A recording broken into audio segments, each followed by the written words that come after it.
usually give earlier in the semester, but I saw that there'd be this Thursday, so I saved it for this. It's a weird title. It's about the Wimpy Kid, Justin Bieber, and distinguishing self-esteem and narcissism. What I have found in the past is that students in this class are very interested in narcissism. So coming back to it, I think usually goes over okay. But what I'm really trying to get at today is self-esteem and the question of where self-esteem would fit if you're trying to put together a model of personality.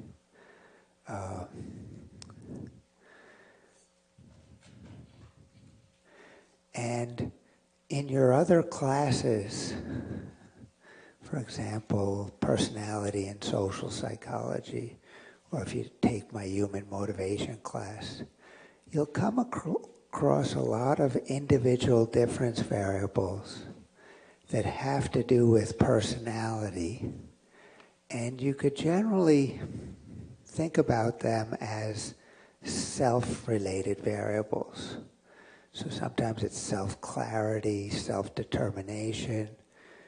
The ones I want to focus on today are self-esteem. I'll also mention self-criticism, and then I'll talk about self-enhancement, which is how I get to narcissism. And the main question that I'll try to address is where would we put these in McAdams' three-level framework? Now, hopefully you've seen this and you've remembered this. There was a very easy question on the exam about which of the following four is not one of the three levels of personality. So there's the actor, the agent, and the author. I gave you another option that began with an A. Maybe artist, yeah. Sorry, but that was wrong if you put that.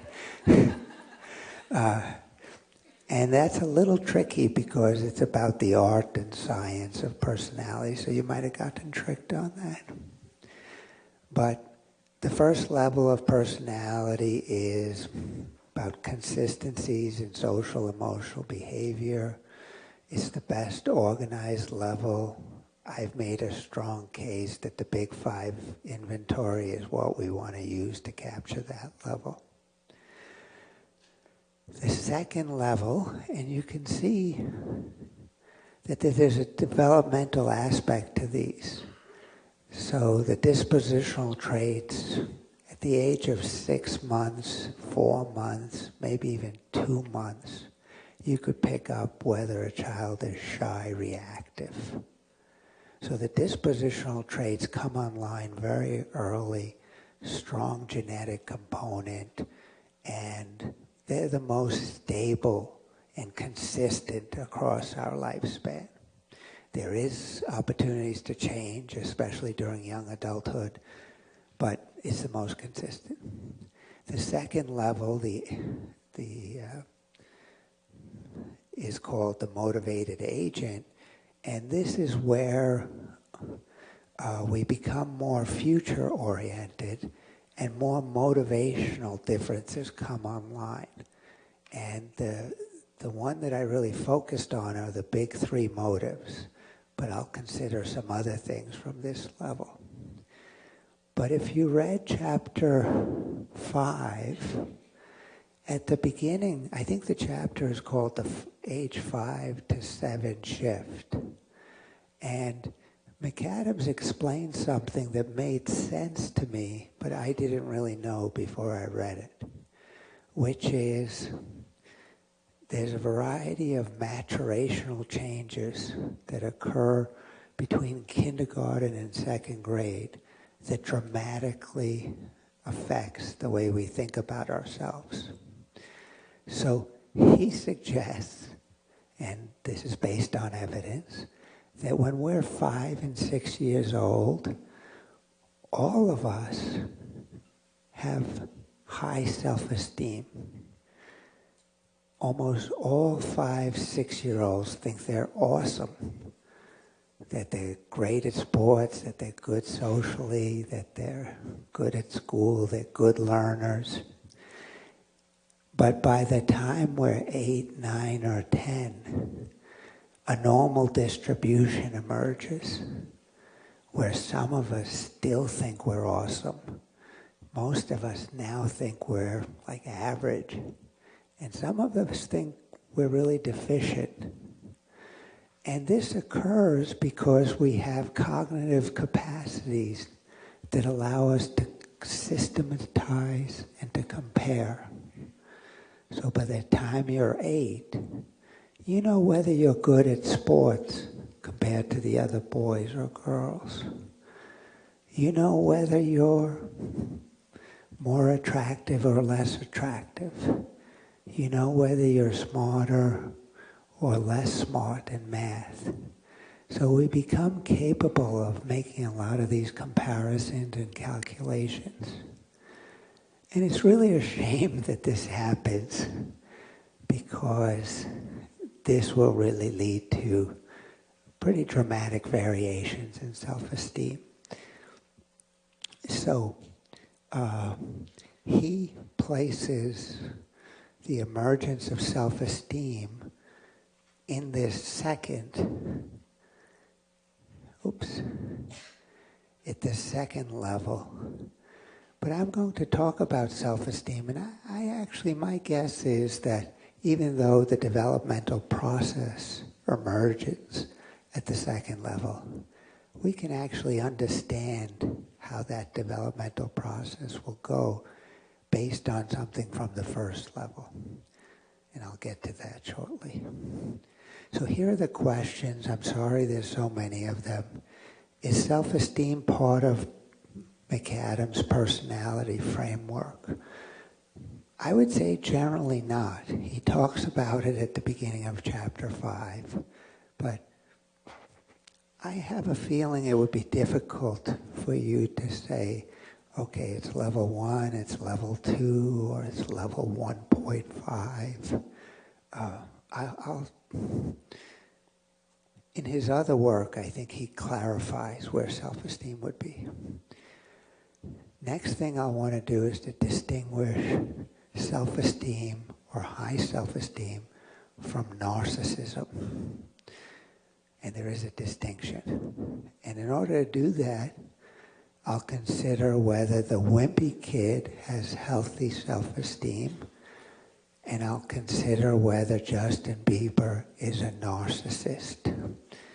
Now, 2 years ago, there was someone in the class who grew up in the same neighborhood as Justin Bieber. Canada is a pretty small country in some ways. I'm guessing many of you know about Justin Bieber. My daughter warned me a few years ago, don't talk about him as a narcissist because some students might be upset. It turns out of all of the popular figures, actors, musicians, whatever, Justin Bieber has the second highest negative Q rating. So for some reason, it may be unfair, there are a lot of people who view him negatively. I wanted to find a Canadian example, and a Canadian example where there's a lot of video clips, and someone who's around your age. And I think he's only 23 or 24. I've taught this lecture for 5 years. I started out thinking, okay, he's a narcissist. Then about 2 years ago, I said, no, I was wrong. I was prepared yesterday to continue to say I was wrong, but I just looked at the music video of his wedding, and I've decided I think he's a narcissist again. So I'll show you that, and I'll show you the lyrics of his new hit song, which is a country western song called 10,000 Hours. And, you know, it's good that I didn't become a clinician, because I could change my mind based on listening to 30 seconds of a new song as to how I would diagnose someone. Okay, and the most important thing that I want to get to is how to think about self-esteem in our own lives.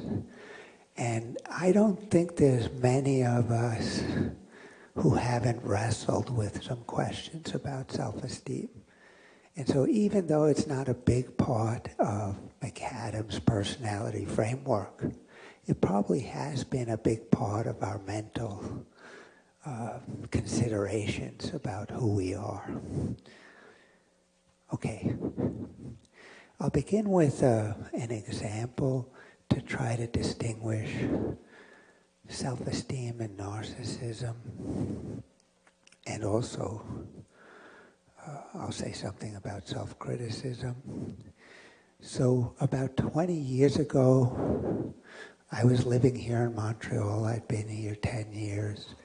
And my mom said that she went in the basement and she was trying to empty things out of the basement, and she found a box of books. They were all paperbacks, and they were all books that I had read when I was like 13 or 14 years old. So they were mostly pirate books, like Captain Blood and other adventure stories. And she said, "Can I just throw those out or give them away?" And I said, "No, I want to come and get them." Because I was curious to see what I had read. So I picked up the books, and I didn't look at them for a while, but then I started looking through. And the books looked like they would be fun to read. But what caught my attention is that I used to write my name in my books, like on the inside of the front cover. So, most people who were me would write Richard Kestner. But what I wrote was the great Rich Kestner. That was half the time. I didn't always write that. Don't get the wrong idea. Sometimes I wrote Rich Kestner the Great. And about 10% of the time, I wrote Rich the Great Kestner. And this suggests I was wrestling with how to connect greatness with my name. And, I don't think everyone does this. My guess is not too many of you did this. Maybe you did. Let me know if you did. I'll feel better about my childhood. But there's a real irony about that. Because, this seems kind of narcissistic, self-absorbed, grandiose. But I know that when I was 13, 14, 15, that was when I wasn't feeling very good about myself. I knew that I was not especially popular. I knew that I did not have a especially high status. And I had doubts about, what my teenage years would be and what my adulthood would be. In fact, it was while I was an adolescent, I picked up a habit where when I would meet new people, I would often say something in which I would put myself down. So when I was 18 years old and started at Columbia University, I made one friend, only one friend, but he's still my friend, so at least I picked a good one. And I met him on the subway trains, and he was the opposite of me. He was very self-assertive, very gregarious, very extroverted. And he was always meeting people he knew, and then he'd introduce me. And after he did this a couple times, he said, "Richard, why do you always put yourself down? You got to stop that." And I didn't know why I did it. I think I know now. I'll explain it later. But so on the one hand, as a 15-year-old, I'm writing the great Rich Kestner. But then at the same time and continuing, I'm presenting myself in a self-critical way. It turns out my friend went on to become a psychologist. He did his PhD here at McGill, and his main study looked at what effect it has on how others perceive you if you criticize yourself publicly, or if you brag about yourself, if you self-enhance. So the study he did, I inspired it. I'm not a co-author. He doesn't mention my name, fortunately, but I was the inspiration behind it. And it was called The Interpersonal Consequences of Overt Self-Criticism, a comparison with neutral and self-enhancing presentations of the self. The participants in this study were McGill undergraduates. He only ran women because even back then, 25 years ago, it was harder to get male participants. Now, narcissism is something that's more associated with males than females. Self-criticism, it's about equal. But what he did in this study was he set it up so you would come to the experiment and you were told you were going to work on a word game with another participant. But it was one of these social psychology experiments where there was some subterfuge. The person you were going to work with looked and dressed like a real participant, but they were actually a confederate, and they were trained to say certain things when you were working together. And in this study, they weren't really interested in how well the participants did at the word game. They were interested in how people viewed their partner, who they didn't know was a confederate. So it was a referential communication task where for 20 minutes you're doing a task where you have to give verbal clues so that someone could understand the category and the word that you're supposed to communicate, but without giving the word. And there were 3 conditions. In the self-critical condition, the person you were partnered with would try to give you a clue, and then they would say, I'm not very good at these things. Then they'd try some more, and then they'd say, I don't think my clues are very good. It's good that I didn't do this, because I would have been even more blunt. I would have had the self-critic say, I'm bad with words. Words are my enemy. I'm incompetent at this. But this is a little more subtle, and you can imagine people saying that. So the self-critical condition, they say that. In the narcissistic or self-enhancing condition, the confederate says, oh, here's the perfect one. You're going to love this. This is just perfect. Or later on they say, I think I'm pretty good at these. And in the neutral condition, the person says things like, my clues are okay, or that's pretty good. So there's 3 conditions. What they're most interested in is the real participants' feelings and views about the confederate, and whether that varies based on whether they're a self-enhancer or a self-critic. And the way they did it was they first asked for a public evaluation, and then they asked for a private evaluation. And what they focused on was competence and likability. The 2 main dimensions in any kind of ratings are competence and likability. So here's what they found, is that self-criticism, public self-criticism, in the moment, the way the participant reacted to the confederate who was self-criticizing was they would say something encouraging, and they would boost the person, and they would say, oh no, you're pretty good at this, you're really contributing great. And they would indicate that, they were pretty happy to be working with them. So the public presentation, if you're with a self-critic, is, oh no, you're pretty good, and I'm enjoying working with you. However, when the participant was asked privately to evaluate the confederate,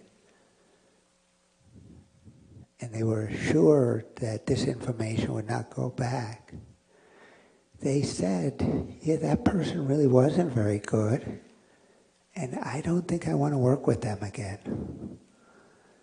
So there's a disjunction with the self-critical presentation where it may seem as if you're getting the boost that you're looking for, but the other person kind of thinks you're sort of pathetic, and they're not eager to work with you again. There's a cost to that kind of self-criticism. Now, interestingly, there's a paradox with self-enhancement too. So that publicly, what you say to the person who's been self-enhancing is, you say, boy, you really are good. I'm so glad I had a chance to work with you. So you feed the narcissism publicly. But when you're off privately and you're assured that this is all confidential, what you say is, boy, that person overrates themselves. Their clues weren't really that good. And I do not want to work with that person again. So both self-enhancement and self-criticism backfire. But the people who are doing it wouldn't know that. Because publicly people tell you what you want to hear. Now all of this was determined because it was a neutral condition. And in the neutral condition, people privately said, boy, my partner was pretty good. I'd like to work with them again. So I just want to tell you about that study because I inspired it, but it shows you some of the complexity in thinking about self-criticism, self-enhancement, and in fact, I'll show you a video clip later of the world's leading expert on narcissism. Her name is Judy Tweng. And when she's asked, how do you get a narcissist to change? First of all, she'll say, it's very hard. But the one way she can think of is to explain to people that the narcissism's not working. That although people may publicly kind of agree with your ridiculous self-assessments, privately they don't, and they probably also don't want to work with you. And if a narcissist can understand that that's the reality, then maybe they could change their behavior. Okay, so self-enhancing, self-criticizing. I haven't really talked about self-esteem yet, but I will get to that now. So the Wimpy Kid books, I didn't read that when I was 7, 8 years old. I read it when I was 40, 45, 50, 55, and I love those books. I mostly listen to them when I'm driving with my daughter, and she loved them too. There's also 3 movies that were made, which are really quite good. And there's a new movie, and there's some cartoons. My guess is it's mostly guys. There's something called the Dork Diaries, which I think was intended to be similar for girls. But I don't know how, I never really read those. But the Wimpy Kid starts off with Greg Heffley, the hero. He's in 5th or 6th grade. And he's wrestling with his status and popularity. And he's kind of, he knows he's not too highly ranked. But it's at that age that we would have been wrestling with how we rank and how popular we are. So this is from book 1, and he talks about how in 4th, 5th, 6th grade it's really important where you sit, because the teachers often won't change the seats, and if you're in between 2 low-ranking guys, that might influence how you're perceived as well. And he's also saying that now that he's in 5th grade, he's noticed that things have changed and the girls are judging the guys differently. And his understanding that when he was younger, as long as you were the fastest, the girls would like you most. But now there's other things involved.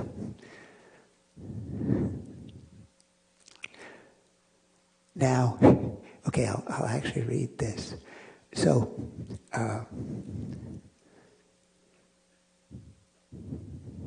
what he says, he's in 5th or 6th grade, he says, the best I can figure is that I'm somewhere around 52nd or 53rd most popular this year. But the good news is that I'm about to move up 1 spot, because Charlie Davies is above me and he's getting his braces next week.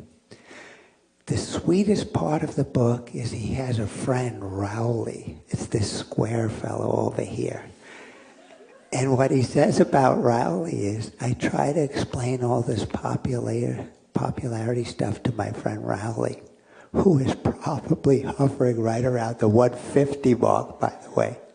But I think it just goes in one ear and out the other with him.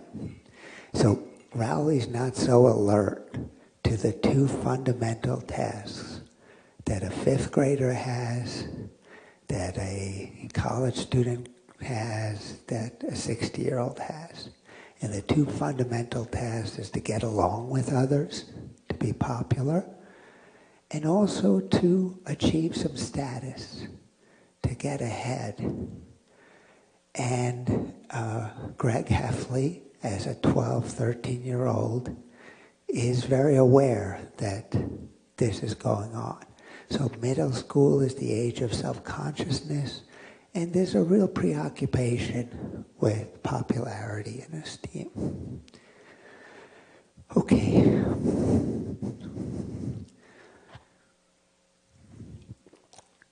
How would you measure self-esteem? Turns out, for 60 years, psychologists have been doing it the same way. There are some concerns, and there's a little bit of a cottage industry trying to find implicit ways of assessing self-esteem. And there's also been some critiques of self-esteem not being really what we think it is.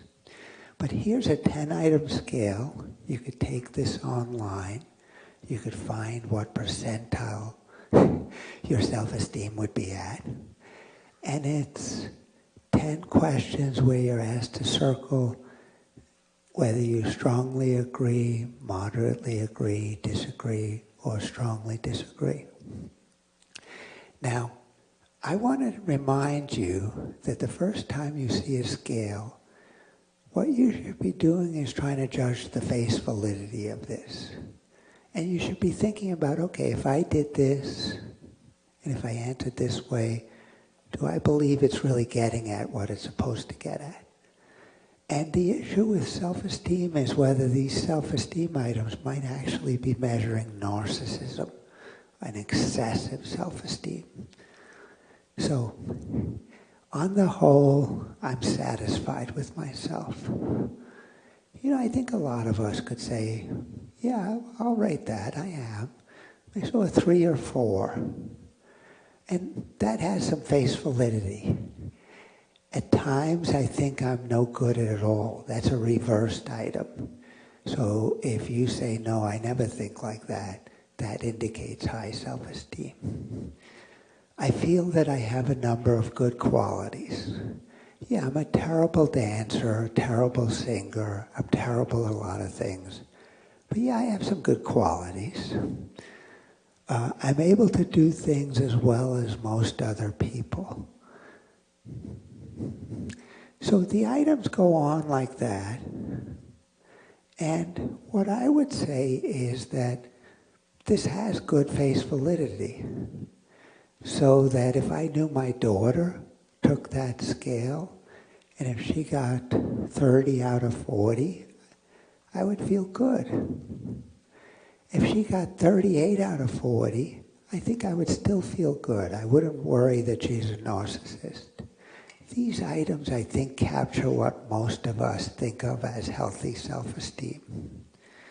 On the other hand, if my daughter only got a 10 out of 40, that would set off alarm bells for me.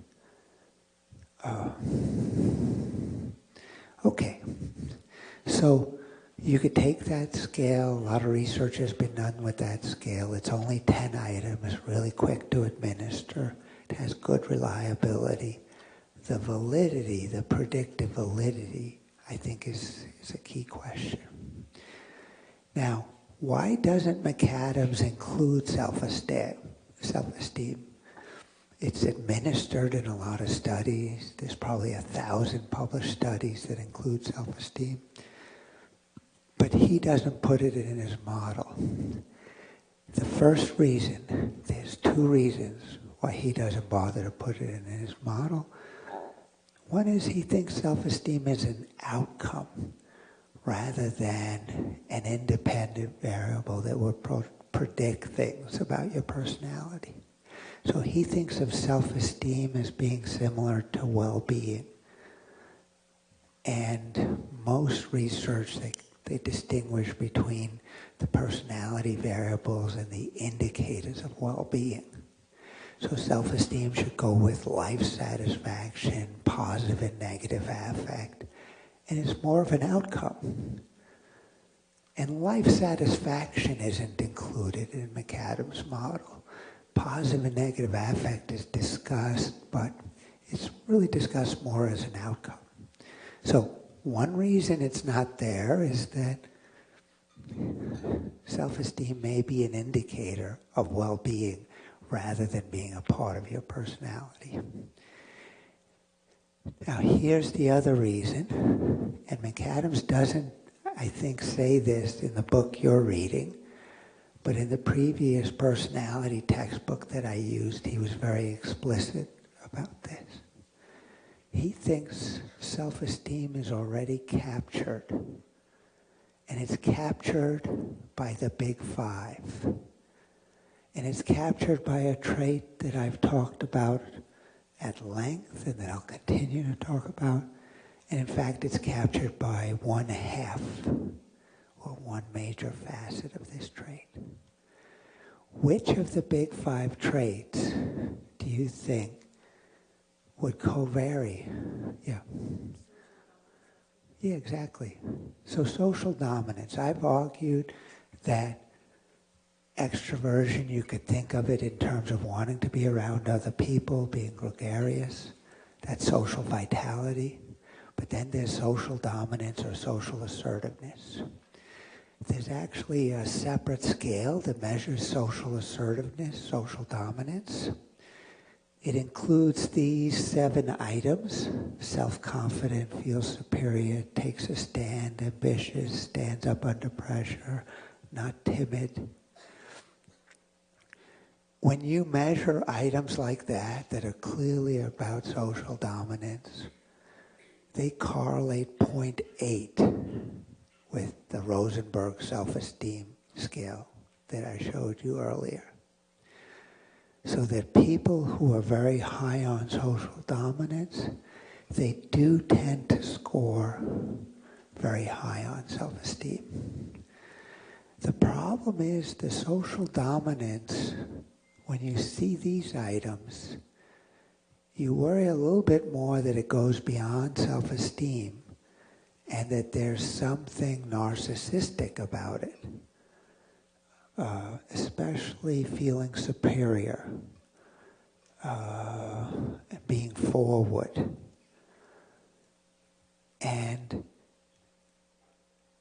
But my guess is we can extrapolate someone's self-esteem without giving the Rosenberg and simply using the social dominance items from the extroversion scale.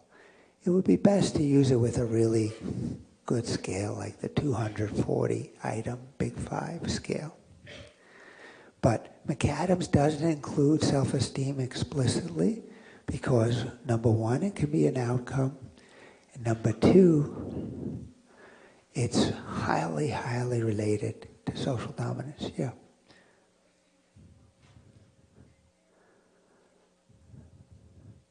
So again, with introverted, you would want to break it into low social vitality, want it to be more on your own, but also very low social dominance, which means that you're fearful of taking a stand with people, you're submissive, and very low social dominance. This correlation also suggests that that will be associated with very low self-esteem. Yeah, so that 0.0 correlation, 0.80 goes in both ways. Extremely low social dominance, where you're reluctant to speak up, reluctant to interact, reluctant to take a stand, inhibited, submissive, that's strongly related to low self-esteem. Thanks for mentioning that. These correlations always work at both ends of the scale. Now, one of the leading researchers in personality and social psychology is Roy Baumeister, and he made something of a career about arguing that the United States made a terrible mistake focusing on children's self-esteem and developing children's self-esteem. Because he thinks self-esteem isn't really a valuable thing the way we think it is. So he did an exhaustive review, and he did this for policy leaders in the United States, because there's a lot of states that have self-esteem enhancement programs for children in the schools, and they invest a lot of money and energy in boosting all the kids' self-esteem. And he says this was a terrible waste of money, and it probably backfired by creating a lot of narcissistic kids instead of high self-esteem kids. Now, in his literature review, he showed that the studies that found positive associations between self-esteem and success at academics or in social things probably got the causation wrong. And in fact, when you look at longitudinal studies in which objective success and subjective self-esteem are measured repeatedly, what you'll find is that the success, the objective success, precedes the changes in self-esteem. It never goes the other way. So Baumeister would say all of this investment in trying to boost kids' self-esteem in the hopes that then they'd achieve more academically and socially. They got it totally backwards. There is an association, but the objective success takes precedent. The other thing he pointed out is that although self-esteem is associated with success, you can find evidence that self-esteem is associated with aggressive behavior, with bullying, with acting badly.